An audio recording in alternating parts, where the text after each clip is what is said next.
This podcast is brought to you by Most Valuable Podcasts, leading the league in podcasting entertainment. What's up? Real MVPs, Ricky Widmer here, along with the one, the only, Brandon Swanson. Hey. And we are back for another edition of the Primetime Podcast right here on Most Valuable Podcast, your one-stop shop for mainly college football, college basketball. But, Brandon, we're in an interesting time now. I mean, the college season for basketball is going on, so we got a ton of prospects to talk about there.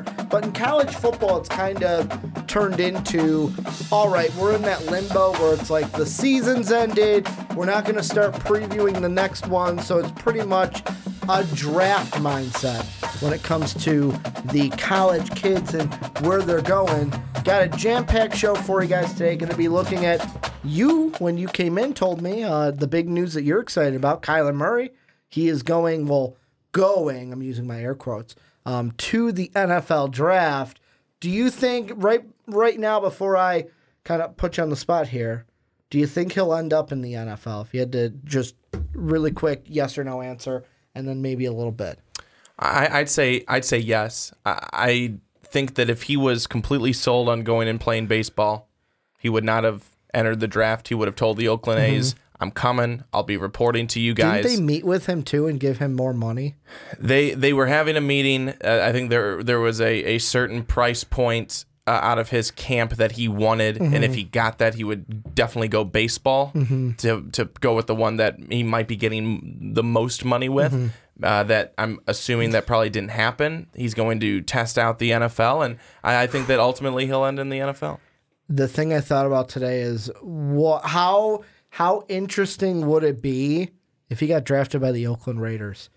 Where it's like, oh, you got drafted by Oakland, and they're going to LA, or they're going to Las Vegas. So it's like the team that is leaving Oakland is now stealing your player away from your baseball team. I hope that doesn't happen to Oakland, by the way, but we're comparing Kyler Murray to Dwayne Haskins today on the show. We're also going to take a look at Bryce Love.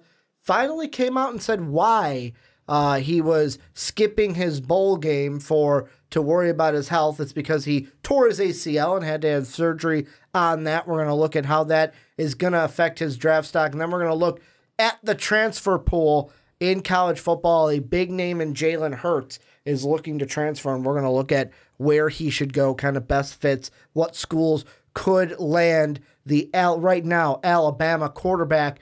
And before we get into everything, make sure to check out patreon.com/mostvaluablepodcast. That is where you help and support us. And at the $10 tier, you can be like our boy Matt, who's going to be on the podcast next week, and you can join a podcast with whatever topic you would like to talk about. But Brandon, let's take a look. Dwayne Haskins, Kyler Murray. I was kind of hoping that Kyler Murray would put his name into the NFL draft mix today, because as I sent you this email of our topics last night, I said, man, wouldn't it really suck if Kyler Murray was like, no, I'm going to baseball, because then we couldn't do this topic. But the thing I want to ask you, you are now the Arizona Cardinals. Let's say you're taking a quarterback at number 1. Who do you take, Dwayne Haskins or Kyler Murray? You know, a week ago, I would have, and I think I was saying for sure, take Dwayne Haskins. The quarterback you have is garbage. And I still stand by that. Josh Rosen's a flop. I don't care what people say about, how can you tell after 1 year? You can tell after a couple of games. I think at this point, if he is actually going to come in and stay and not go anywhere else and not switch and flip-flop back and forth, I'm going to go with Kyler Murray.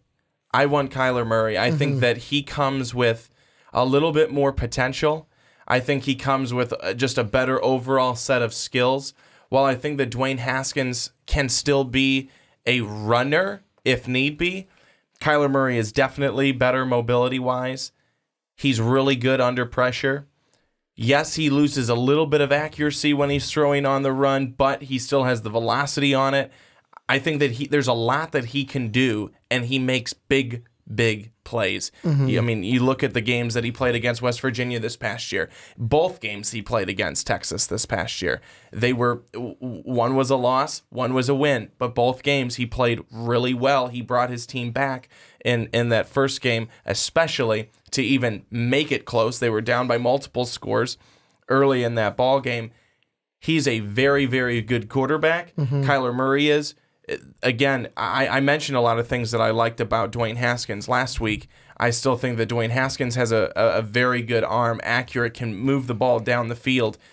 But I think that there's going to be bigger plays and I think more poise, at least right now, out of Kyler Murray. There's more for, I think, a guy like Dwayne Haskins to work on. And now this is tough because I don't want to make it sound like Dwayne Haskins is not good and everything I said last week is inaccurate, but when you put him against Kyler Murray, that's where you start to say, okay, who do you really think is the better one? And I just think Murray gets a little bit of an edge there. My first thought, and I know that people are going to get angry at me for this. Oh, people are probably already angry at me. Go ahead. I look at them and I go, Dwayne Haskins all day, every day. And the main reason I say that is the size. Dwayne Haskins right now, 6'2", 214. Give me that over 5'10", $190. And the thing that I will say is everyone, like, the biggest positive for Kyler Murray right now in my mind is Baker Mayfield. If Baker Mayfield came out at number 1 and was a huge flop, we wouldn't be even batting an eye at Kyler Murray. We'd be saying, oh, he's going to be a really good college quarterback, but don't expect anything. Don't expect that at the next level. Where my worry with Kyler Murray is you look at his tape in college and you're impressed. You look at what he can do, you're impressed. But the thing that I wonder is with everything with his ability, how is he going to translate into the next level? Because if you look at any single draft profile for this kid, they all say his best trait is his playmaking ability, but his worst trait is his progressions. And at the next level in the NFL, it's all about those progressions. So for me, I wonder what Kyler Murray, like, what are we going to get from Kyler Murray? Is it going to be Russell Wilson-esque, where, and I throw Russell Wilson out there because he's 5'11", 5'11", smaller guy, yep. But here's the thing with Russell Wilson is, yes, he can run the ball, but he's a guy that let me run around a lot in the backfield and look for a receiver down the field. Is Kyler Murray going to be that, or is he going to be what we saw from RG3, where it's like, okay, I can do this by myself, or kind of a little what we saw from Lamar Jackson earlier this year and even a little bit later this year of, okay, let me get this with my legs. I can do it. And that is not going to bode well the more hits you're going to take with that smaller frame. Whereas Dwayne Haskins, he's sitting there. I mean, he doesn't have a ton of more weight. He's only got 20 pounds. But I mean, 20 pounds is 20 pounds. But he's 6'2", 214 compared to 5'11", $190. Another quarterback that I look at and that I think took a lot of flack for being too small, Drew Brees. And he's been one of the best, most consistent. We just throw him out all the time. But it's all the same names. But here's what I'm trying to say is that there was so much against Drew Brees when he was coming out. This guy's never going to be good. He's not going to be able to see over the offensive line. He's never going to be able to get the ball down the field. He's not going to see the receivers that he's trying to throw it to. That's garbage. That's a garbage claim because we know it's not true. He's never won an MVP, and I don't understand how he could very well do it this year. He's been one of the best. Over Patrick Mahomes? He could. Okay. I'm just saying Patrick Mahomes is my MVP. That's why I'm saying Patrick Mahomes is who I want to win the MVP, but I wouldn't be upset with Drew Brees because he's never won it, and Pat Mahomes will probably win it multiple times if he plays like this all the time. But what I'm saying is that yes, you can throw out a number of different guys, but that's where I think if you try and make the argument that he's too small, it almost ends up being garbage because we've seen other guys who are too small, quote unquote, that have done it, that have succeeded and excelled and done much better than anyone ever believed that they'd be able to do. Well, and that's why I bring up Russell Wilson. My biggest thing is not his height, it's his weight. It's how big is he in terms of how much muscle does he have on him. We've seen quarterbacks, if you do not have an offensive line, if you go to a team that has a porous offensive line and you are taking hit after hit after hit after hit, look at this past season. We saw the Houston Texans offensive line not be very good. Deshaun Watson took numerous hits. Could there have been games where he did not play? Could there have been multiple games where he did not play? Yeah, there absolutely could have been. He was hurting.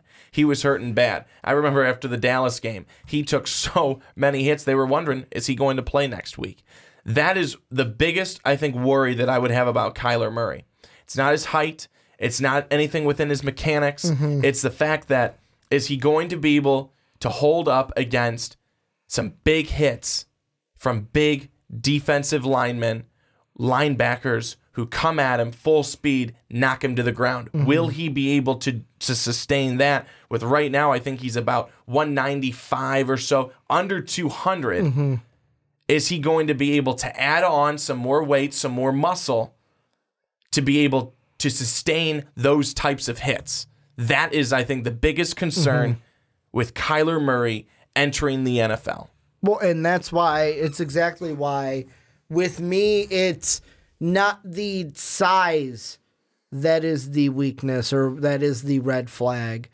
It's the durability because of said size. And like I think the thing you hit right on the head is it's not the height. Russell Wilson, Drew Brees, although Drew Brees is listed at 6 foot, Russell Wilson is 5'10", 5'11". He's doing just fine. Can see over the offensive line, can chuck the ball downfield. I don't think that Kyler Murray will have a problem in that sense. For me, it's because of the game that he plays, where if he's able to come to the next level, and I don't want to say do exactly what Russell Wilson is doing, but kind of be that smart. Like, I even say we see it from Baker a little bit, where it's like, if your eyes are down the field, you're making your reads, you're using your legs to open the pocket, extend time, and look downfield, then he'll be fine. The thing that I think is the big worry is that if he becomes a runner, if his first, I'm going to say Lamar Jackson-ism for Kyler Murray. Like, think about that West Virginia game. Breaks down, first thing he does is shoot to the left side, and he's gone. First off, the defensive players in the NFL are going to be bigger, faster, stronger. Number two, that is something where NFL coaches, it's kind of a double-edged sword, because if you do rattle off a 50-yard touchdown like that, the coach goes, oh, great, high fives because we scored. But if you don't, as a quarterback, especially with how much money these teams are investing in quarterbacks, it kind of seems like teams are like, let's not do that, because if you get hurt, then that throws everything down the drain. And the thing I want to bring into this is Deshaun Watson was an interesting name that you brought up, because just because Dwayne Haskins is 6'2", 214, Deshaun Watson is listed 6'2", 220. So they're in the ballpark, but Deshaun Watson is also a player that has been hurt in the NFL. Now, I know his was a knee. It wasn't necessarily like, oh, a big hit knocked him out of the game. But just because Dwayne Haskins is 6'2", 214 doesn't mean he is going to be impenetrable to injuries and nothing's going to happen to him. I just think their games are so different, to where Dwayne Haskins, the biggest red flag is we only seen 1 year out of him. Yeah. We saw 1 year in college, whereas Kyler Murray, it's, can you hold up as an NFL quarterback durability-wise? And I would come at you on the Dwayne Haskins thing and say we saw 1 year out of Mitch Trubisky, and now Mitch Trubisky was a playoff quarterback this past year. And no, he didn't win in the playoffs this past season, but this is a team, thankfully, because of Mitch too, and the system he's in, that they should be seeing many more playoff appearances. And that's a quarterback and a young guy who we saw 1 year out of. So again, you can break down a lot of, and you can break through a lot of those. Well, he only this or he only that. You can go through that and say, well, here's other guys that have done it. Here's other guys that have done it. Now, is that going to roll over to each other person? No, not necessarily. Of course not. But I also think that when you look at both of these quarterbacks and you compare both of them, you wonder who's going to be the best under pressure. Because if you look at Ohio State, I'd love to see how Dwayne Haskins handles a little bit more pressure. He didn't have a whole lot of pressure. Ohio State, really, that offensive line was pretty good. He wasn't under pressure a whole lot. When he was, there were some good plays where he made some good moves. There was a good play in one of the games early on in the season where he kept his eyes downfield. He used some of his mobility. He ended up making a really good throw back of the end zone. Receiver caught it for a touchdown. There's that, and then there's also I don't get pressured a whole lot. What's going on? Don't know what to do with the football. I think of the two of them, I think I mentioned this earlier already, but Kyler Murray is the better quarterback under pressure when there's chaos. Murray is the better one to me, but I also think that maybe because he was under a little bit more duress than Haskins was throughout the season. No, and that's one thing you can't take away from Kyler Murray is his poise. Where 2 games you look at, West Virginia and Texas, like those two, and I'm talking about the second Texas game. Those were some big time situations because if they don't beat that Texas team the second time, they ain't going to the college football playoff. And I think the biggest thing that both of these guys are guys that can chuck it down the field. The reason why, if you asked me, gun to my head, pick one at number 1 if I had to pick a quarterback, the reason why I would take Dwayne Haskins is because of 2 things. One, I think he's more ready, if that even makes sense. He's better prepared, I should say, to go through the reads, the progressions, that's the word I'm looking for, at the next level, where Kyler Murray, and they said the same thing about Baker Mayfield too. I don't know if it's just an Oklahoma offensive thing where the offense that Lincoln Riley plays isn't very, it doesn't have a ton of progressions. It just has, I had 2 playmakers go out, hey, Kyler, go out there and be you. Hey, Baker, go out there and be you, kind of a thing. And it just worked that way. Whereas Dwayne Haskins, you kind of saw with that offense, some of the progressions that he had to check down and go through. The other one's the durability, and it's the only reason why I bring up the durability. I'm going to get away from the size, and I'm going to go with how they play the game. Whereas someone in the comment section was like, did this guy, talking about me, did he call Dwayne Haskins mobile? Like a mobile quarterback? Yes, technically, I would consider him a dual threat, but more of the dual threat of Big Ben, where, hey, I'm in the pocket, let me slide over. Let me bootleg out this way to keep the play going and looking downfield. Where Kyler Murray, I would almost be nervous to where it would be, is he going to be Lamar Jackson-esque, Russell Wilson-esque, where it's I'm going to use Lamar Jackson more so of oh, this broke down, I'm running, and then he's off to the races, where the reason why it worked with Russell Wilson is he stays in the backfield. I know sometimes he goes out and has runs for gains, but he's running, we see, they mark it on SportsCenter. It's oh, wow, he's running for 20 seconds behind the offensive line, eventually finds Doug Baldwin wide open for an easy catch. Which one are we going to see from Kyler Murray? And does Kyler Murray kind of need a coach like Russell Wilson has in Pete Carroll, where I feel like Pete Carroll is kind of like Lincoln Riley, where it's hey, Russ, you do you. You be you, you're fine. And he doesn't put a ton of pressure on his quarterback where some other coaches might try to take Kyler and fit him into a box that he does not belong into. And I think I'm going to go on the other side. I'm going to say that Kyler Murray would be the better of the two and the number one pick today, based off of him now coming and saying that he's going to go to the NFL draft.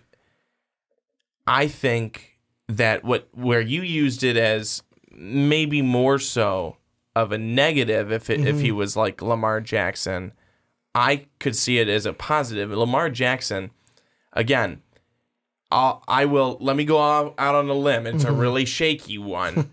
The Ravens would not have gotten to the playoffs with Joe Flacco. No, they wouldn't have. And when I say shaky, I am being completely facetious because everyone knows they wouldn't have made it with Joe Flacco. They made it with Lamar Jackson. They made it with Lamar Jackson.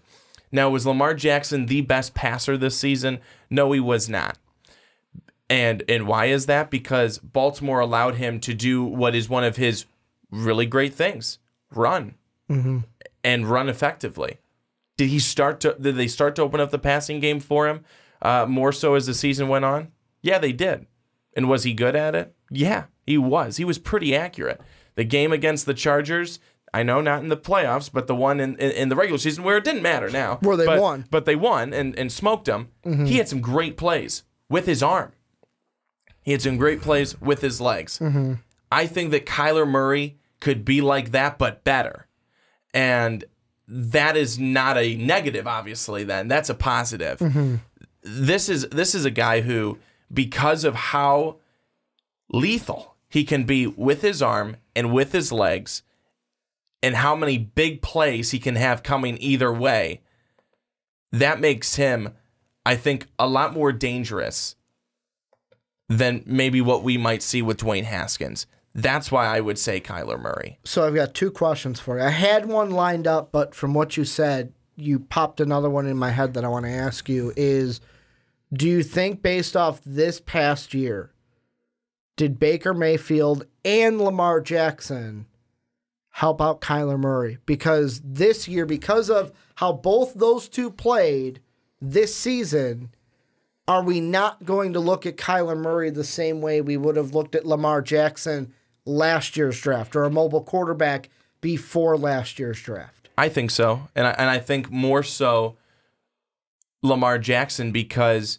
teams, owners, GMs, coaches, they want to see that it works. Yeah. They want to see that, oh, yeah. Oh, yeah, we forgot. Russell Wilson was able to do this too, and he did it well. He's just been doing it for so long, we forgot about it. And then, oh yeah, Michael Vick did it well for a long time. And oh, wow, Lamar Jackson's doing it really well. They need to be reminded and have these examples that having these quarterbacks who, yes, they're good passers, but they might be better runners first, is okay. It's okay, and it's okay that they are extremely mobile. I mean, take a look at Mitch Trubisky. I mean, how many games this year did he do better running the football than throwing it? The game against the Patriots, he ended up with a lot of yards in the passing game, but he was more effective on the ground with his legs. He almost had 100 yards rushing and a touchdown there. So it's seeing these examples and then, yes, not being afraid of going after a guy who might be similar to that, because we can have the same success that this team did with this player, that this team did with this player, etc. Last question I want to ask you has to do, it's a very NFL-y question, but I'm going to ask it anyways, although we're on the Primetime Podcast.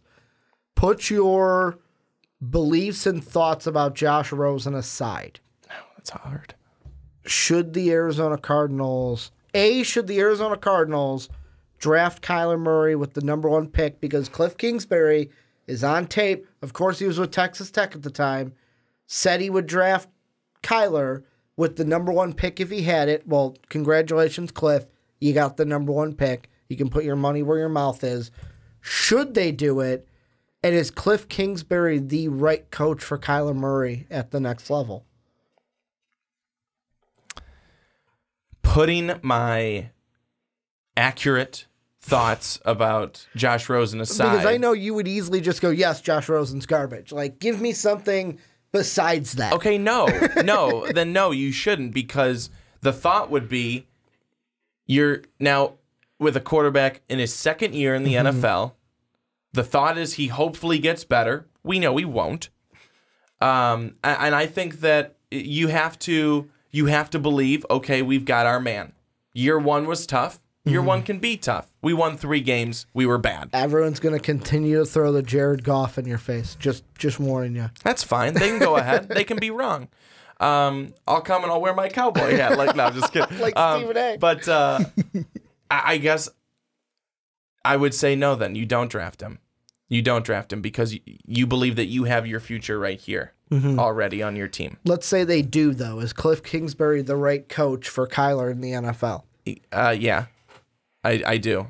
I do think so. Do I think Kliff Kingsbury is going to be the best head coach? You didn't ask me that, but I'll answer it. No, I see Kliff Kingsbury more suited for the offensive coordinator role, which he'll probably be in about 3 years when he's fired from the Arizona Cardinals.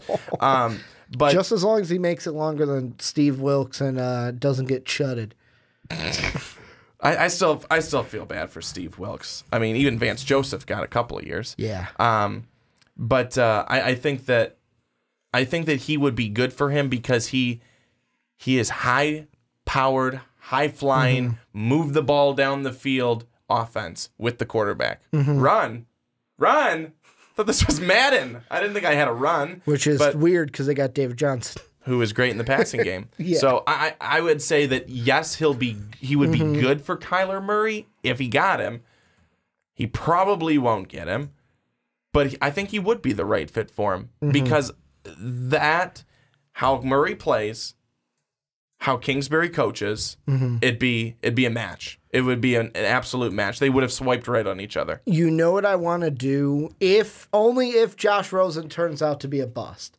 You know what I want to do if he turns out to be a bust? What's that? Much like you said, the Stephen A. thing, we have to do then a short video, maybe for like Twitter or a short video on the YouTube channel of much like Stephen A. cowboy hat-esque, you in a hot tub like Josh Rosen, just with a big old cigar. just being like, I'm right, you're wrong, I'm going to boast about it. Although you don't want to boast that someone's a bust, but hey, boasting that you're right, we love to do it here. I know there's a couple of us here at MVP that like to let you know when we're right. I couldn't even pick who those were. But I would say that I could probably get in the hot tub now. Okay. You're getting in there. You're getting comfortable. You're like, come on, Josh, come join me. But this is where you guys come in and let us know what you think down below in the comment section. What do you think about both Dwayne Haskins, Kyler Murray?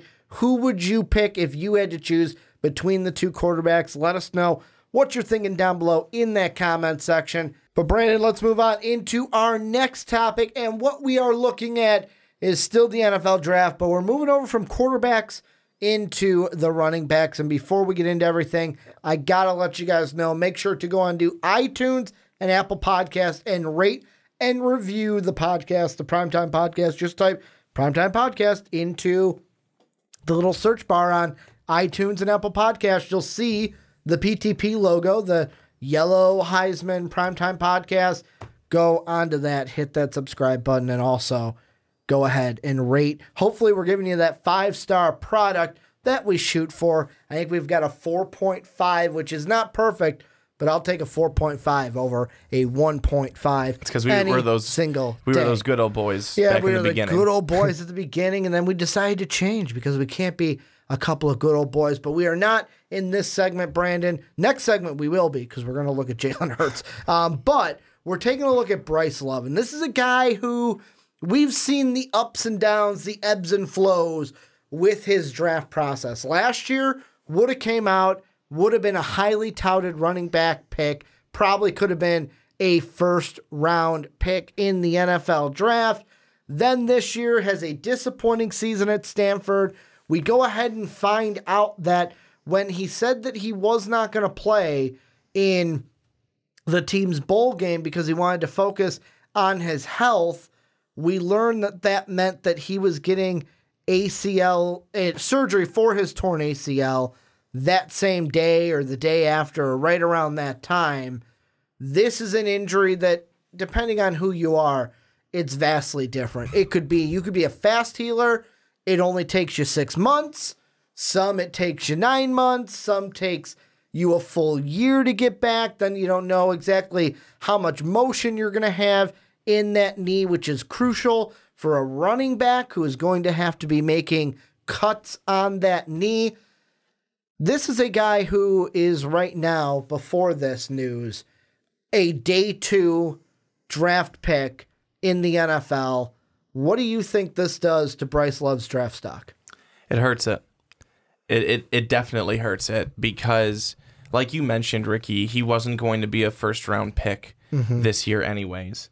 And now he's going to have to battle back, and I truly mean battle back. I mean, we've seen it, for anybody, any friends that have been athletes, played in college, but anytime that they've done it, it's a battle to come back. And how you come back all depends on how hard you work. I fully expect Bryce Love to work extremely hard to get back from this, but it is a process. It can be a long process.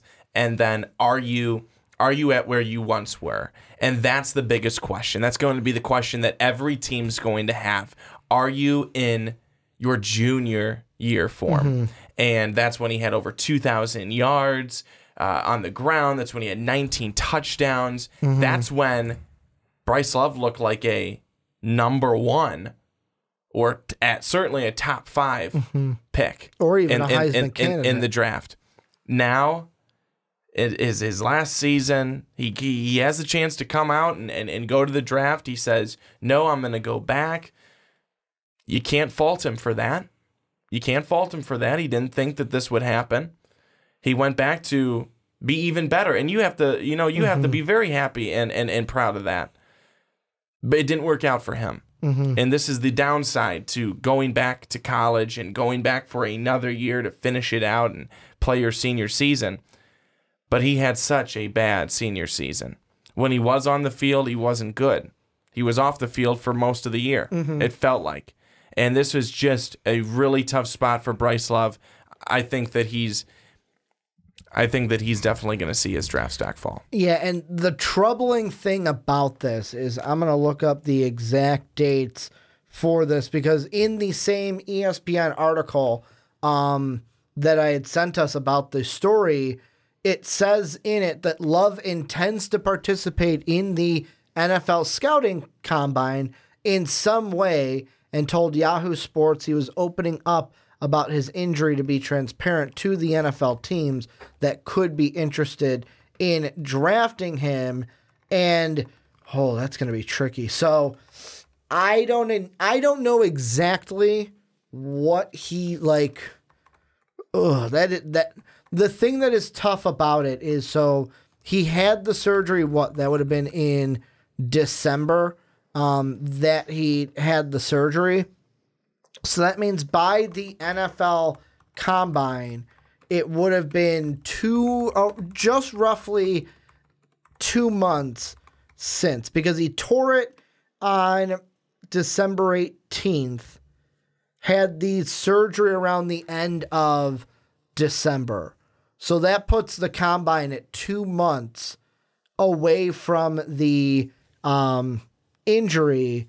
And at that point, you are just beginning because how it goes for ACL injuries is from 0 to 2 weeks, you're resting. You're just resting. Then from 2 to 4 weeks, you're moving around. And then from 2 months to 6 months, that's when you're actually starting your rehabilitation of the injury. So the Combine, it's going to be interesting to see how much he can do at the Combine, because that is going to be just at the beginning of his rehab process for this injury. And that's a big part of it. That's a big part of it, the rehab. How long is it going to take? Some people are able to have it pretty speedy, and look at AP. They're good. They're good to go in a shorter time frame. Others, it's longer. Some you have a relapse, or you have something that goes wrong in terms of your rehabilitation, and it is going to take much longer. I mean, you just look at the talent that we know he does have, and it's a shame that I don't think he's going to be drafted based on what that is. He's being drafted now, I'm almost certain of it, based off of what he did this past season. And his past season stats, he played in 10 games, 166 carries for 739 yards, 6 TDs, 20 catches, 99 yards. Yards from scrimmage, under 900 at 838, 6 total TDs. In 2017, he had over 2,100 yards from scrimmage and 19 touchdowns. He scored more touchdowns in his first 2 seasons than he did in that last year. He had 7 in his first 2. He had 6 in 2018. It's just, I'm almost heartbroken for him. You see a guy go from being a locked in first round talent, where, don't know. I would have said probably a higher pick based off of him coming out after 2017, to now being, well, maybe he goes day 3. Maybe he goes day 3. I just think that this is, it's really hard to see, and that's when, and I know that he's not really part of the conversation, but he could be. You're saying, for a guy like Justin Herbert, what are you doing? What are you doing? Don't go back. You understand his reason for going back, but don't go back. Look what happened over here. Well, what happened over here. People are already talking about how, as they did with Love, people are talking about how you'll be a top pick. 1 through 5, maybe not. 1 through 10, definitely. Don't go back because you fear this. And I get it. I'm on the other side. Even before the injury, too. I know. Yeah. But I'm on the other side because I'd say, yes, go back. You feel you want to go back, go back. You could be better. You could become better. But there's always this chance of an injury or a flop season. Yeah, and the thing that I wonder with it is if Bryce Love didn't have this injury, the thing that I would have thought was he'd be a prime contender for the Eagles. I'm actually going to pull up their draft picks because I want to see if they have their second and third round. But let's see, Philadelphia. Yeah, no, he could have been a prime candidate for the Eagles in the second round because they have their own second round pick, which is 57th. They also have Baltimore's second round pick, which is 53rd. They actually do not have a third round pick. Then they have one in the 4th, 5th, 6th, and then none in the 7th. That's the only team right now. If you look at, and of course, free agency could change all this. Team needs definitely change after free agency in the NFL. But as of right now, the only team that is in dire need of a running back are the Philadelphia Eagles. Because you look at it, Jay injured. He's going to be a free agent this year. But what do you even do with him? Him coming off of injury. What are you doing with Jay? Maybe they bring him back if he's cheap, but still, you don't know. Then you've got Darren Sproles. He's a free agent this year. That means your running backs are Wendell Smallwood, Corey Clement, Josh Adams, and Boston Scott. Those are the only ones on the roster for next year.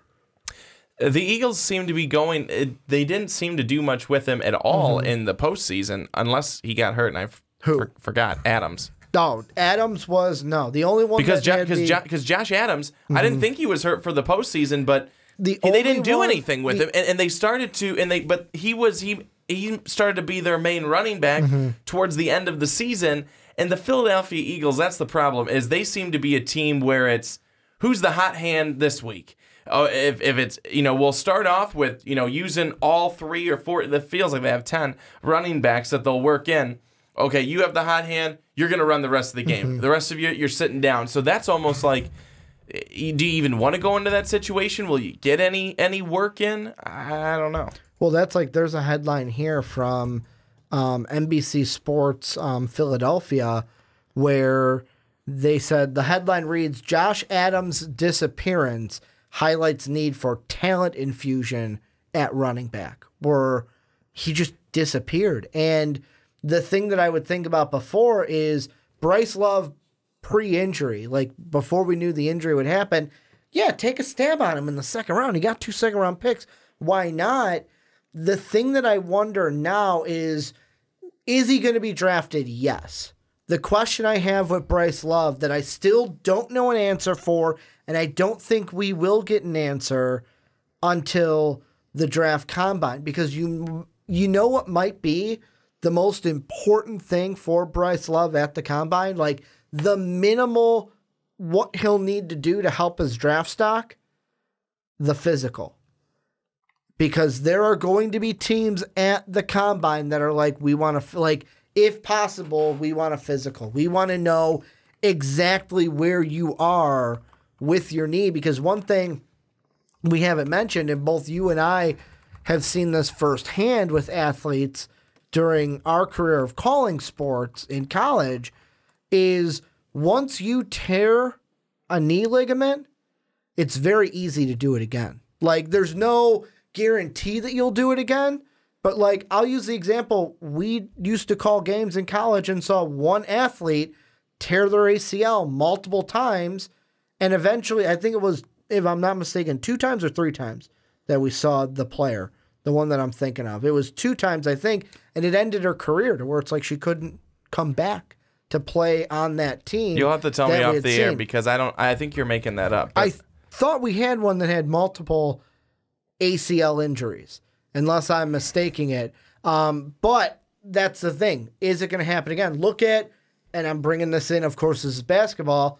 Look at the Porter family from basketball. Mm-hmm. Yeah, John Tay only tore it once, but he's got 2 sisters that did it multiple times. Like, some did it 4 or 5 times, it seemed like, from the report that we had. So, I mean, their teams are going to want to really be sure that your rehab is going well, and it's going to be difficult when you're just starting that rehab around that time. I think this could be an issue where he was a day 2 back, might be a day 3 back. Yep, I was going to say that earlier. He might be a 4 to 7 round. I don't think he goes 7th, but he could be a 4th, 5th, or 6th round running back where a team, let's say in the 6th round at the latest, goes, screw it, let's take a flyer on him. It's crazy. He had previously been listed as the number 2 draft-eligible running back by Todd McShay before this injury. Mm-hmm. I mean, that's crazy. I think that another thing that needs to happen for Bryce Love is, away from the injury, he needs to become a better pass-catching running back. Especially where the league is going. Absolutely. Because if you're not, you're only in maybe on 1st and 2nd down. Mm-hmm. You're out for 3rd. You might in on passing downs. So which is usually 3rd down. But I think that is one thing where he definitely needs to get better.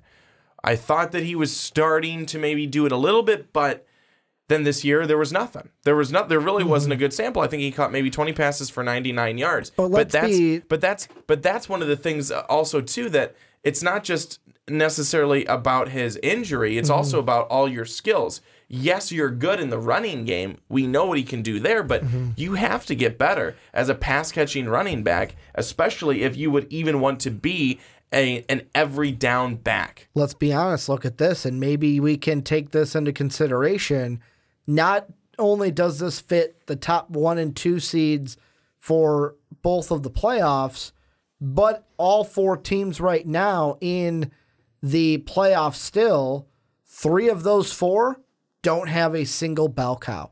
Chiefs, I'm going to say Chiefs, Patriots, and Saints all have multiple backs. For the Saints, it's 2. For the Chiefs, they have their stable of offensive weapons, it seems. Well, but they cycle guys in and out of that running back But they position. had Kareem Hunt. They had Kareem Hunt. Before he went and did what he did, he was the number 1 guy.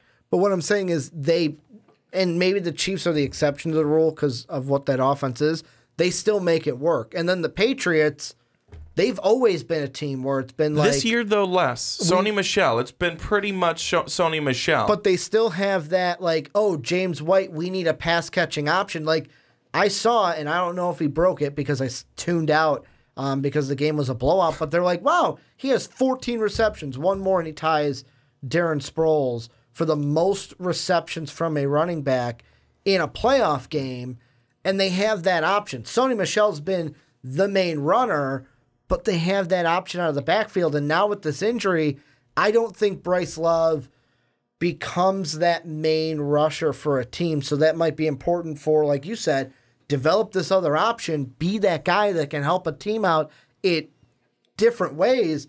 The thing I want to ask you is, very quickly, like here at the end, what does this mean for other guys? And the guy that I think of, your favorite guy, you never want to think of like how one injury, like this sucks for Bryce Love, but it's a positive for other guys where now in my mind, doesn't this move David Montgomery right into that number 2 position behind Damien Harris? The running backs? Yeah, I think it does. And now, some people could also say that Montgomery is above Damien Harris in the running backs, and especially if you're talking about your bowl games. You need to have good bowl games, and I think mine was Damien Harris from the running back position. Was that they didn't use him as much as I thought that they would have, and would have liked that they would have. There was a lot of Josh Jacobs. There was a lot of Najee Harris.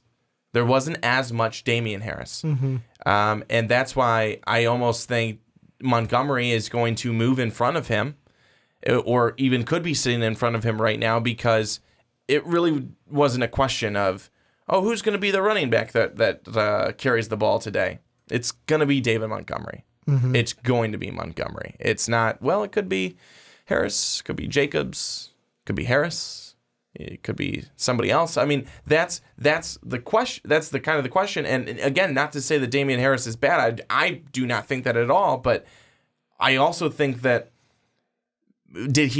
was he able to put on display in those last couple of games everything that he had? And the answer is definitely no. So you think it still could be a fight for the top spot? Yeah, I do. Because like I'm looking right here, and of course everyone's going to have their own rankings, but this is according to thedraftnetwork.com.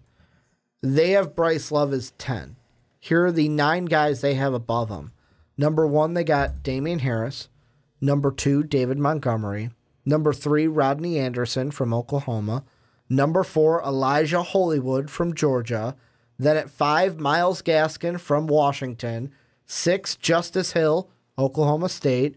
Mike Sanders at 7, the running back from Penn State. Then Travion Williams, the running back from Texas A&M. And then at 9, Kerryon Higdon, the running back from Michigan.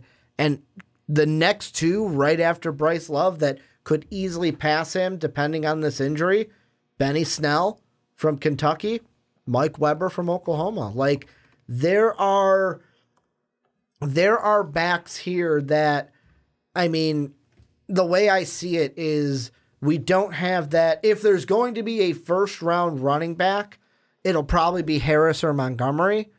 Other than that, any of these guys could be taken in the second and later. Of like, we could have a lot of mid-round running backs kind of taken because each of these guys are good in their own way, but they kind of don't stand out. You know what I'm saying? Like, we don't have that draft class that like a couple years ago where it was like, wow, we've got these 2 running backs, they're going to go in the first round. Or like a Zeke where it's like top 5, or like a Leonard Fournette, like, wow, he's a top 5 running back. We don't have that.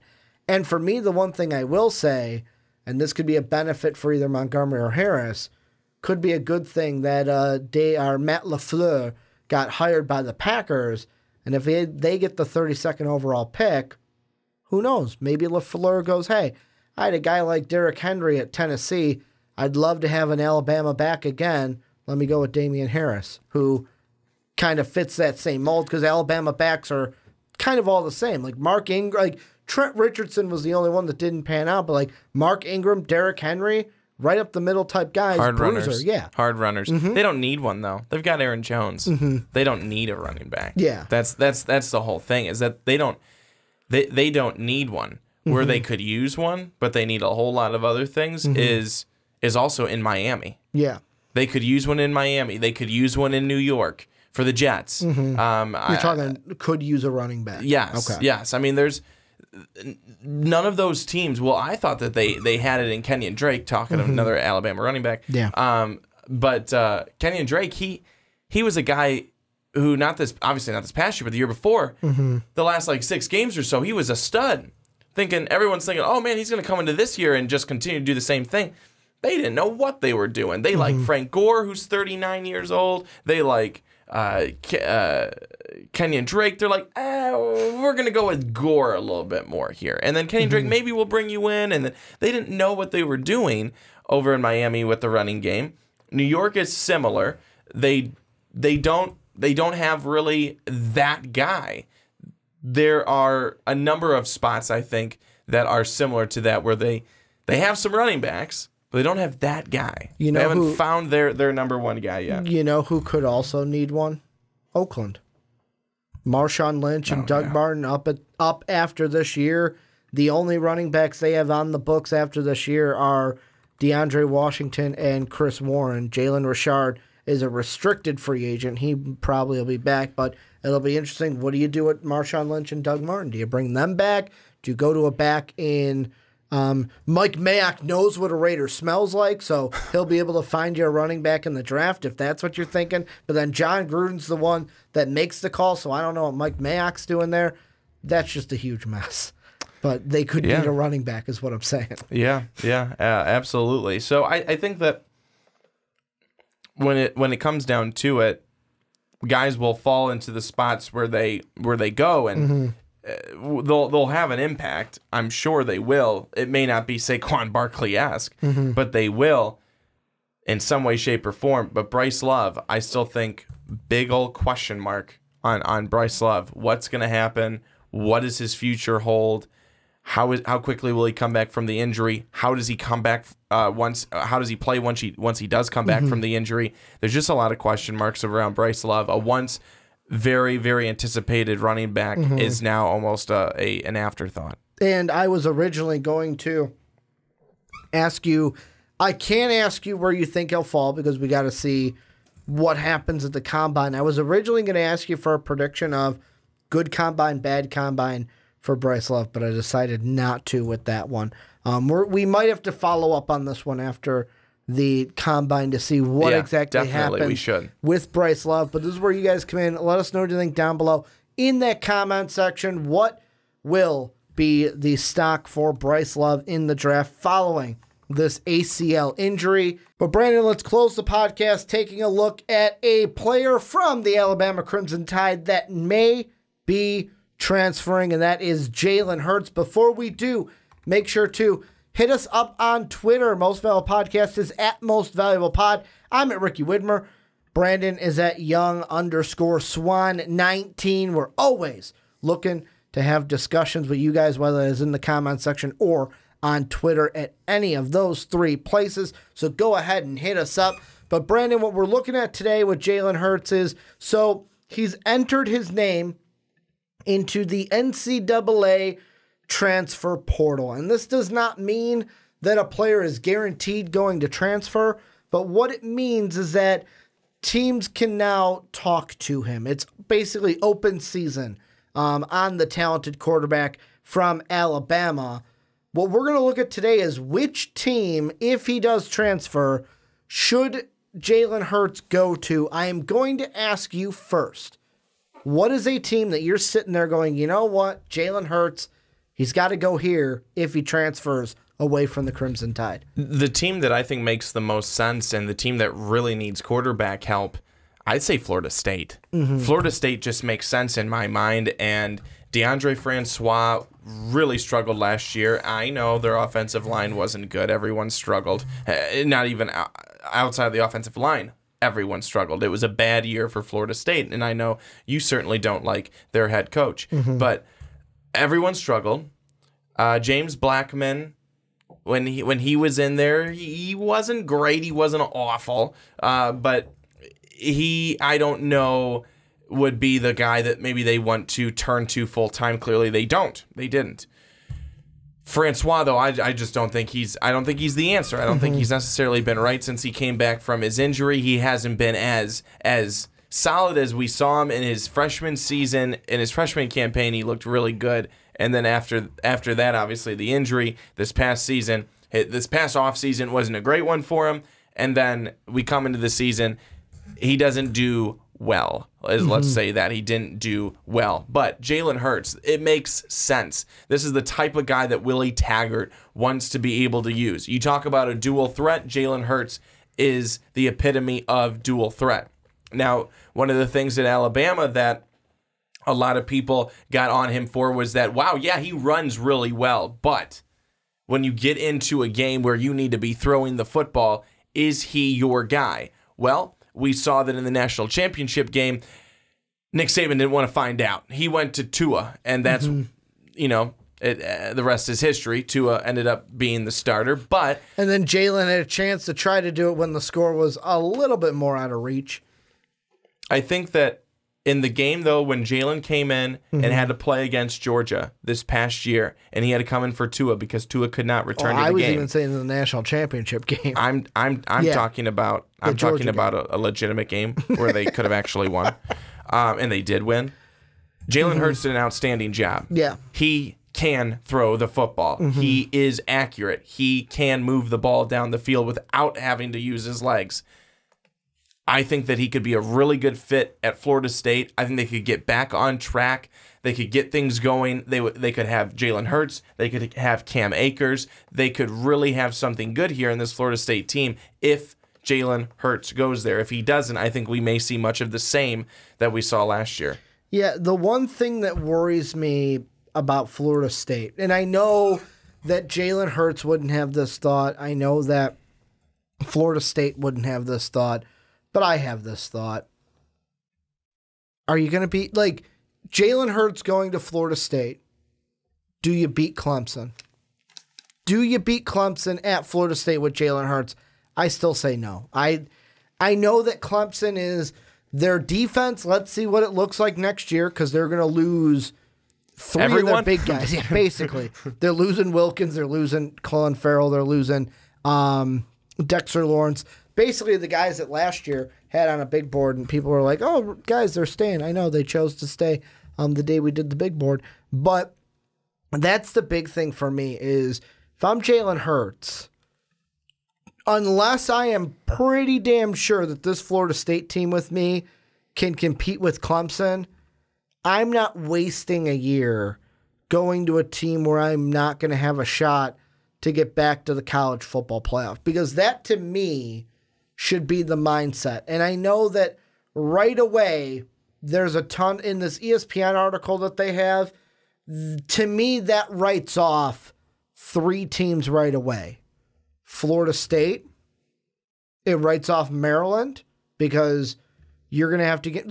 Maryland's interesting, though, because let's see what Ohio State is with Justin Fields. Let's wait and see what he's like before we crown their asses. Let's see what Ohio State is. Let's even see what Michigan is like next year. But I don't like those odds of that path to try to get to the college football playoff. Miami, that's the third one. Miami going through a coaching change. They're one where I know that it's Manny Diaz that's taking over for them.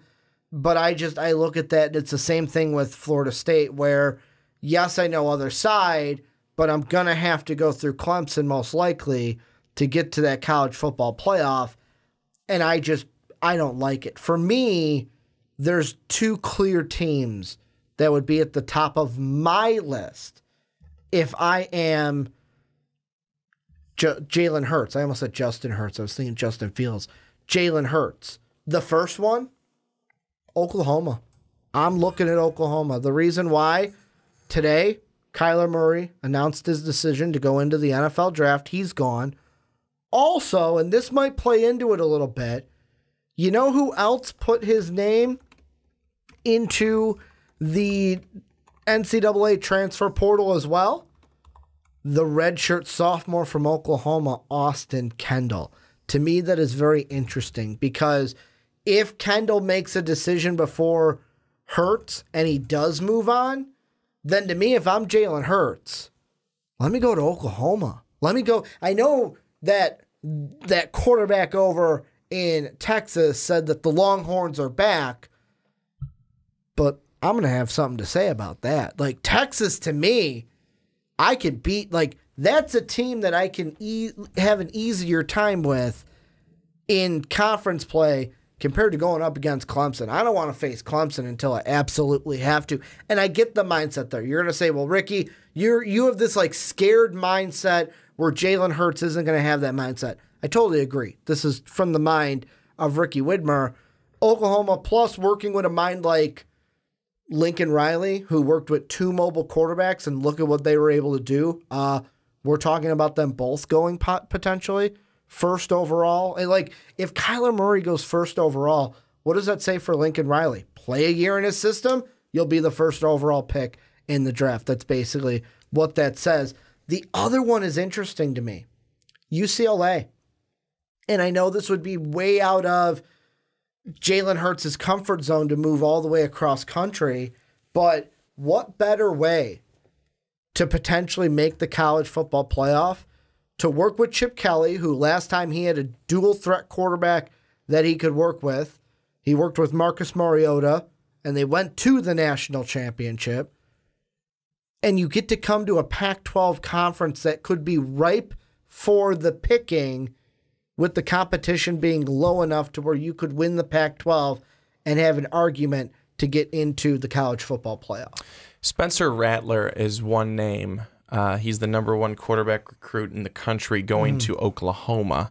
That could be one thing that maybe... Why Austin Kendall wants to transfer? But that could be one reason why maybe Jalen Hurts says, no, maybe not Oklahoma. Maybe not Oklahoma. But it all depends. It all depends. If Rattler needs a year, if he's going to need a year to get going and get ready anyways, if he's not going to be ready right away, if Hurts goes in and Hurts plays this season, gets his year in under Riley, like you're saying, but I just wanted to bring that up, that #1 quarterback recruit in the country is headed to Oklahoma, so it wouldn't be that Jalen Hurts is locked in for that starting job, even if he were to transfer over there. That's all I wanted to make mention of. And the interesting thing here is I'm pulling this from that ESPN article, but Hurts transferring to Oklahoma would work well with the timing of incoming freshman Spencer Rattler, who is the #1 quarterback recruit in the country. Because Rattler isn't arriving until the summer, he likely wouldn't be ready for the 2019 season anyways. However, like you said, if he comes in and blows the doors off, give him if he comes in and he's the next chosen one, anything can happen with that. UCLA to me is that one where I look at and because they were so good last year. I want it to happen, but I don't think it will. And the reason why is, to me, why weren't they good? They didn't have that quarterback in my mind. They didn't have the right guy for Chip Kelly. Jalen Hurts, being that dual threat guy, can be the right guy for Chip Kelly to kickstart him. Okay, so I just want to say really quickly then, how good is Chip Kelly? If you need to cater around him, well, you need the right guy. How good is he? How good is he? No, I'm saying, any coach needs the right guy. Well, we didn't have the right guy system for Chip Kelly. I mean, shouldn't it be the other way around? No, not necessarily. We didn't have the right coach for... Because you look at Chip Kelly... We didn't have the right coach for Alex Smith. Whole time he was in Chip Kelly's San Francisco. Whole thing is his system. And that's the whole thing why it works in college, is you can recruit that quarterback for your system. I think that Jalen Hurts fits that system and why he could be good with Chip Kelly. Will he go there? Probably not. Plus the Pac-12, kind of weak conference. So if you win that conference, you can go ahead, get a conference championship. You go undefeated, you're making a strong claim to be a team that gets into the college football playoff with UCLA. But I don't think that's one that is on the outside that I think I would like to see, probably won't happen. Is the Pac-12 signing on to play sports again this next year? Maybe. Who knows? They might. I mean, but you look at that. I thought it was going on basis of popularity. Didn't know if they'd be coming back this year. No, I don't think. I don't think they have to come back. That's usually how it works. But I mean, look at it. It's like Jake Browning is gone. Washington State, are they going to be the same that they were? Stanford wasn't that good this year. Oregon, even with Justin Herbert, went 9-4 this year. Like, Justin Herbert doesn't mean automatically they win the Pac-12. And then Cal and Oregon State, where you look at it this way, the team that won the South was the Utah Utes. Look at any other team in that side of the Pac-12. There's no really big quarterback unless you want JT Daniels to finally be the guy with the Trojans. We thought he was going to take over for Sam Darnold. He did not. I think it would be the easy pickings for him. I want to throw another one out, though, for you because their quarterback is transferring. Could TCU be an underdog team, a dark horse team to get Jalen Hurts? And could he fit with Gary Patterson's spread offense in Fort Worth? Well, Jalen Hurts is similar in his playmaking ability, I think, to Sean Robinson, who TCU had over there. But I don't know. I also think that Florida State, just a couple of years ago, they were not far off from being a good team. I mean, they were a good team. Not far off. They were a good team. But then they people thought they would bounce back the next year. Francois tears his ACL, blah, blah, blah. I think that Florida State could be closer to being competitive in their conference than maybe TCU is. I thought at the beginning of the season maybe TCU would be battling it out towards the top. They didn't end up doing that. They really didn't end up doing that. Now they had their problems early on in the year. They were looking a little bit better. They played Ohio State. They gave them a good half. They lost in the second half for sure. Ohio State came out better. And then TCU slowly kind of started to trickle away. I guess I just look more for Jalen Hurts. He's a competitor. He's been on an Alabama team that has won. It has gotten to the national championship game. I guess I really don't think that he would want to go to a team that isn't going to be close. You know what I'm saying? And I think that's TCU. And that's why now people would say CFP on the line. Would say, Brandon, why do you think he's going to be close with Florida State? I think that Willie Taggart could turn things around this year if they brought in a quarterback like a Jalen Hurts. Now, would it happen? Time would tell, but I think it could. You pair a good quarterback with a solid running game, bolster an offensive line that struggled last year. Yeah, I could see that happening. Your offense is all of a sudden much better. But the one out of all of these, after we've been talking, if it happened, the closest team would be Oklahoma. Yep. For sure, easily, hands down. Closest team out of all the teams we've mentioned, closest team of going back to the college football playoff, potentially getting in to the championship game, it's the Sooners. No, and that's completely it. Like, the one that, if you look at the ESPN article, the one that they have that I just throw my hands in the air and I go, why'd you even waste the time typing it up, is Tennessee.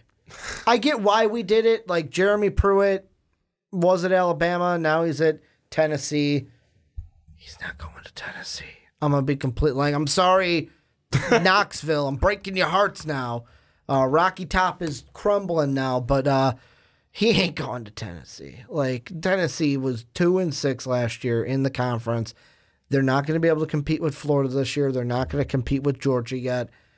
He's not going to waste a year going to Tennessee unless he completely does not care about the college football playoff and just wants to go have fun his last year. That's why, for me, in every single team I've looked at, I've had CFP on the mind. And for me, there are two clear choices that give him the best road potentially to the college football playoff. The first one, you hit the nail on the head. Oklahoma. Yes, they're going to have to play a tough Texas team. Yes, they will probably have to play that tough Texas team 2 times. But they are a far more manageable opponent in my mind regular season-wise than a Clemson. Could you imagine having to play Clemson potentially twice in a year if you went to Miami? Yeah, good luck with that one. Good luck beating them once. Now you got to beat them twice to get to the college football playoff. It just ain't going to happen. The other one's UCLA, and the only reason I say that, weak Pac-12, I feel like he could work with Chip Kelly, and they could win the Pac-12, the weaker Pac-12, with Jalen Hurts there next year. The third, if I had to give out a third team, though, Florida State might be there. Like Florida State or TCU might be there. TCU, I'm going to say no, only because if I'm going to pick a Big 12 team, it'd be Oklahoma. But maybe Florida State, just because of what you said of, out of all the other teams, Florida State behind UCLA and behind Oklahoma could give Jalen Hurts the best chance to maybe get back into the college football playoff, because I know that you mentioned before we recorded that kind of the inklings is that he might be leaning towards Florida State or Maryland. I don't think he goes to the college football playoff if he is a Terrapin next season. No, I mean I think you're right. I don't think that Maryland certainly is anywhere near the college football playoff. I really don't. But at the same time, there is still question out there of how far would a Florida State team, even in one season, we've seen teams be able to turn it around in one season, but how far would they be away from? I mean, Willie Taggart would be in year 2. Year 1 was a struggle, but year 2, could he turn it around if he were able to bring in a Jalen Hurts and use a guy, Jalen Hurts, who he really sees as being a good fit for his system, the right guy for his system. If he got the, again, quotes, the right guy for his system, is it all better? Is it all better? You know, do Florida State Seminole fans really put the last year and a half, 2 years in the past and say they were bad, but hey, it's all fixed now? Well, yeah, if you start winning games, people will forget about it. For me, this will be interesting because I think there's a small chance Jalen Hurts could go, nah, I'll stay. Like, maybe. I don't think so. I wouldn't want that because, this year was, oh, let's see, I might win the job back. This past year was, no, you're the backup. It's Tua time here in Alabama. Either stay as the backup for your last year of eligibility or move on somewhere else. I think he will eventually move on to somewhere else. I just don't know for sure where that somewhere else may be. Do you have any final thoughts before we close this thing up? Nope. Well, this is where you guys come in. Let us know what you think down below in that comment section. Double-part question. Number 1, where would you want Jalen Hurts to transfer? Number 2, where do you think? So, where do you want? Where do you think? Let us know down below in the comment section. I want to thank you guys for checking out the podcast today, whether it's on YouTube, whether it's on Blog Talk Radio and podcast services around the world. Make sure to check out patreon.com/mostvaluablepodcast. We will have Matt on, one of our $10 patrons, next week. Don't know what we're going to be talking about next with Matt, but I can't wait to talk about whatever he wants to talk about next week on the podcast. Make sure to also rate and review the podcast on Apple Podcast and iTunes. I keep wanting to say Apple and iTunes podcast, and that's completely wrong. It's Apple Podcast and iTunes. Make sure to give us hopefully a good rating and review. Yeah, rate and review the podcast on Apple Podcast and iTunes. Thank you guys for watching. Thank you guys for listening. For the one, the only Brandon Swanson, I'm Ricky Widmer. Have a good day, everybody.